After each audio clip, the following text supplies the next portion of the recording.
Download करें जनमत Haryana app. Sir, प्रधानमंत्री फसल बीमा योजना के लिए आवेदन की तारीख जो है वो बढ़ा दी है, क्या कुछ जानकारी? प्रधानमंत्री फसल बीमा योजना का जब ये लागू हुई थी, विपक्षी पार्टियों ने जितना ज़्यादा विरोध किया था इतना किसी भी हमारी योजना का विरोध नहीं हुआ, लेकिन किसानों ने पाया है कि ये योजना उनके हित में है, इसलिए स्वैच्छिक होने के बावजूद अब जो सारे किसान इसकी तरफ आकर्षित होते हैं, तो इस योजना को हमने इसकी तारीख किसानों के लिए 31 जुलाई रखी है, ताकि देर तक जो धान वगैरह बोते हैं किसान लेट बोने वाले, वो भी इस योजना का लाभ उठा पाए। एक सर, मेरी फसल मेरी विरासत, मेरा पानी मेरी विरासत योजना शुरू की है, उसके तहत सब्सिडी दी जाएगी। कितनी सब्सिडी किस फसल पे या विविधीकरण पे दी जाएगी? कि पानी एक गंभीर समस्या है। हरियाणा के अंदर पानी की उपलब्धता कम है और पानी को हम कहीं से उपलब्ध करा भी नहीं सकते, जो है उसी से हमारा किसानों को देना है जी।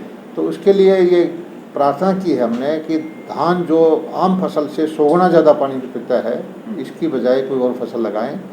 और उसके लिए हमने स्कीम पिछले साल बनाई थी कि 7,000 रुपये प्रति एकड़ के हम देंगे जो धान छोड़ के और फसल लगाएगा, और 1 लाख एकड़ का टारगेट का था जो हमने अचीव किया। इस बार हमारा 2 लाख एकड़ का टारगेट है। जो धान छोड़ करके दूसरी फसल लगाएगा उसको हम 7,000 रुपये DBT से किसान को देंगे। दक्षिणी हरियाणा में हमारा ये है कि जो बाजरा की बजाय मूंग की खेती करेगा, दलहन की खेती करेगा या अरंडी की खेती करेगा, ऐसे किसान को 4,000 रुपये प्रति एकड़ के DBT से हम देंगे। हमारा मकसद ये है कि किसानों को ज़्यादा लाभकारी फसलों की तरफ उसको आकर्षित करें, और हमें प्रकृति को बचाव के रखना है, पर्यावरण को बचा के रखना है, अपने आने वाली पीढ़ी को उपजाऊ धरा, उपजाऊ जमीन और जलवायु, पानी सब छोड़ के जाना है। सर, नेता प्रतिपक्ष भूपेंद्र हुड्डा ने आप ही के महकमे से जुड़े 2-3 बड़े आरोप लगाए हैं कि तो सरकार जो 400-500 रुपये का घाटे, मतलब किसान को एक तरह से घाटा दे रही है मक्की की खरीद में। दूसरा आरोप लगाया कि गेहूं और गन्ने की जो पेमेंट है वो काफ़ी बकाया है किसानों की। और तीसरा, भूपेंद्र हुड्डा ने पशु बीमा जो सरकार का है उसको लेकर भी सरकार पर आरोप लगाया कि इसमें कोई क्लेम किसानों को या पशुपालकों को नहीं मिल रहा है। देखिए, पहले तो हरियाणा के जो पशु बीमा योजना है देश में सबसे अच्छी है। 6.5 लाख पशुओं का बीमा कराया हमने और 30 करोड़ से ज़्यादा का हम क्लेम दे चुके हैं। 10-12 करोड़ रुपए के क्लेम प्रोसेस में हैं और किसानों ने उसको सहर्ष अपनाया। किसानों से हम सिर्फ 100 रुपये लेते हैं बीमा के, और किसी भी किसान की मृत्यु होती है तो उसका जो भाव है, जो उसके मूल्य है 50,000 रुपये, 40,000 रुपये जो है गाय भैंस का, उसका वो दे देते हैं। बड़ा लोकप्रिय योजना है ये। और गन्ने की पेमेंट का जो है, गन्ने का भाव भी हमारा देश में सबसे ज़्यादा है, 350 रुपये क्विंटल का।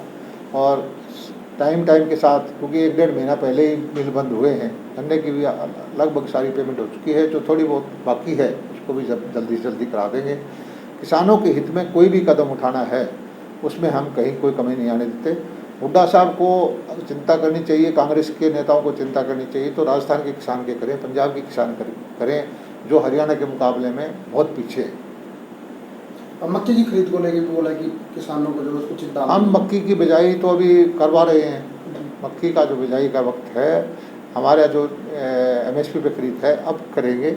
एक वक्त की जो साल में जो इस वक्त मक्की बोएगा और जो आगे फसल कटेगी उसको सुखा के मंडी में लेके हमने मशीनें भी लगाई हैं, उसकी जो MSP पे हम प्रोक्योरमेंट करेंगे। एक सर, ये जो प्रधानमंत्री फसल बीमा योजना है ये विवादों में रहती है कि किसान चाहते नहीं लेकिन अपने आप बैंक से पैसा कट जाता है, धक्के से जो है बीमा कर दिया जाता है। इसको लेकर क्या अब की बार कुछ? ये पहले कंपलसरी योजना थी, अब पिछले 2 साल से ये ऑप्शनल है। कोई भी किसान नहीं चाहता, लिख के देता है बैंक में तो उसका कोई पैसा नहीं कटेगा। स्वेच्छा से करना चाहेगा उसी का बीमा होगा। अब ये पूरी तरह से स्वैच्छिक योजना है, चाहे किसी ने लोन लिया है, किसान ने या कोई भी किसान हो, अपनी उसकी मर्जी से ही होता है, वैसे नहीं होता। राजनीति के आगे, राजनीति के पीछे, हर हलचल को जानने के लिए हमारे YouTube चैनल जनमत हरियाणा को लाइक करें, सब्सक्राइब करें और अपडेट रहने के लिए बेल आइकन दबाना ना भूलें। देखते रहें जनमत हरियाणा, सच के अलावा कुछ भी नहीं।